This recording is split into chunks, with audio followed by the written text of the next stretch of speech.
Work ஆகுது and code வந்து எப்படி எக்ஸிக்யூட் ஆகுது, பின்னாடி என்ன நடக்குது அப்படின்றத பத்தி தான் நம்ம தெரிஞ்சுக்க போறோம். இப்ப என்ன அப்படின்னா, நீங்க குடுக்குறீங்கல்ல சோர்ஸ் கோட், நம்ம என்ன பண்ணுவோம், கோட் எழுதுவோம். அது மிஷினுக்கு புரியுற மாதிரி மிஷின் கூட கன்வெர்ட் ஆகுது. நமக்கு தெரிஞ்சதெல்லாம் இதுதான். பட் பின்னாடி ஆக்சுவலா ஜாவால என்ன நடக்குது அப்படின்னா, நமக்கு புரிஞ்சது சோர்ஸ் கோட், ஆனா மிஷினுக்கு புரிஞ்சது மிஷின் கோட். மிஷின் கோட்னா என்ன, ஜீரோஸ் அண்ட் ஒன்ஸ் தான் நம்ம மிஷின் கோட்னு சொல்றோம். சோ இந்த சோர்ஸ் கோட மிஷின் கோட கன்வெர்ட் பண்றதுக்கு ஜாவா ஒரு இன்டர்மீடியட் கோட் யூஸ் பண்றது.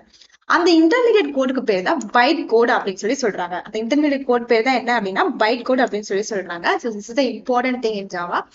இந்த பைட் கோட தான் ஆக்சுவலா இந்த பைட் கோட் அப்படின்றது நம்ம எழுதுற கோடோ இல்ல மிஷினோட கோடோ கிடையாது. இது வந்து ஜாவாவுடைய ஓன் லாங்குவேஜ் அப்படின்னு கூட சொல்லலாம். சோ என்ன பண்ணுது, நம்ம எழுதுற கோட மிஷின் கோட கன்வெர்ட் பண்றதுக்கு ஒரு இன்டர்மீடியட் கோட் யூஸ் பண்ணுது. அதுதான் byte code. So byte code அப்படின்றது என்னது, ஜாவாவுடைய ஓன் லாங்குவேஜ். இதுல கிளியர் ஆயிட்டீங்களா? சரி, இங்கேயே நான் ஜாவா ஃபைல், கிளாஸ் ஃபைல் அப்படின்னு கொடுத்துருக்கேன் அப்படின்னா, இந்த சோர்ஸ் கோட நம்ம எப்படி சேவ் பண்ணுவோம், டாட் ஜாவா அப்படின்னு சொல்லி சேவ் பண்ணுவோம். ஸோ அதனாலதான் நான் ஜாவா ஃபைல் அப்படின்னு கொடுத்துருக்கேன். இந்த பைட் கோட் எப்படி சேவ் ஆகுது அப்படின்னு சொல்லி ஏதாவது ஐடியா இருக்கா?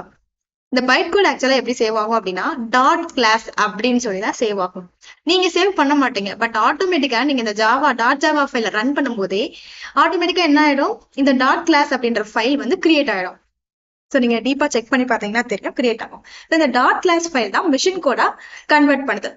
இப்போ என்ன தெரியுது, சோர்ஸ் கோட் டைரக்டா மிஷின் கோடா கன்வெர்ட் ஆகல, இன்டர்மீடியட் கோட் மூலமா தான் கன்வெர்ட் ஆகுது, which means byte code.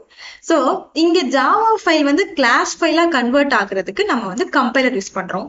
And then இந்த கிளாஸ் ஃபைல் மிஷின் கோடா கன்வெர்ட் ஆகுறதுக்கு நம்ம இன்டர்பிரிட்டர் யூஸ் பண்றோம். ஸோ கம்பைலர்னா என்ன, இன்டர்பிரிட்டர்னா என்ன அப்படின்னு சொல்லி நிறைய பேர் தெரிஞ்சிருக்கும்னு நினைக்கிறேன். கம்பைலர் அப்படின்னா ஒரு ஃபைலை என்டையரா ரன் பண்றது, என்டையரா செக் பண்றது, அதுதான் என்ன அப்படின்னா கம்பைலர் அப்படின்னு சொல்லி சொல்றோம். ஸோ இன்டர்பிரிட்டர் அப்படின்னா ஒரு ஃபைல லைன் பை லைனா, ஸோ என்டையரா செக் பண்றதுக்கு பதிலா லைன் பை லைனா செக் பண்றது, அதுதான் வந்து இன்டர்பிரிட்டர். ஸோ லைன் பை லைனா ரன் பண்றாங்க அப்படின்னு சொல்லிட்டு சொல்லிக்கலாம். ஸோ இதுதான் வந்து இன்டர்பிரிட்டர் அப்படின்னு சொல்லி சொல்றோம். ஸோ இங்க வந்து ஜாவா வந்து பிளாட்ஃபார்ம் இண்டிபெண்டன்ட் அப்படின்னு ஏன் சொல்றாங்க அப்படின்னா, பிளாட்ஃபார்ம் இண்டிபெண்டன்ட்னா இந்த பைட் கோட் வந்து can run on all operating system.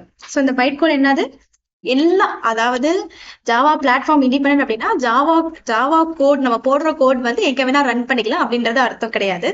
இங்க கொடுக்குற இன்டர்மீடியட் கோட் பைட் கோட் வந்து எல்லா ஆப்ரேட்டிங் சிஸ்டம்லயும் ரன் ஆகும். ஸோ அதனாலதான் நம்ம என்ன சொல்றோம், ஜாவா வந்து பிளாட்ஃபார்ம் இண்டிபெண்டன்ட் அப்படின்னு சொல்லி சொல்றோம். ஓகே, இதை கிளியர் ஆயிட்டீங்கன்னா அப்படின்னாலே இது எப்படி ஒர்க் ஆகுது அப்படின்றது உங்களுக்கு பாதி புரிஞ்சுச்சுன்னு அர்த்தம்.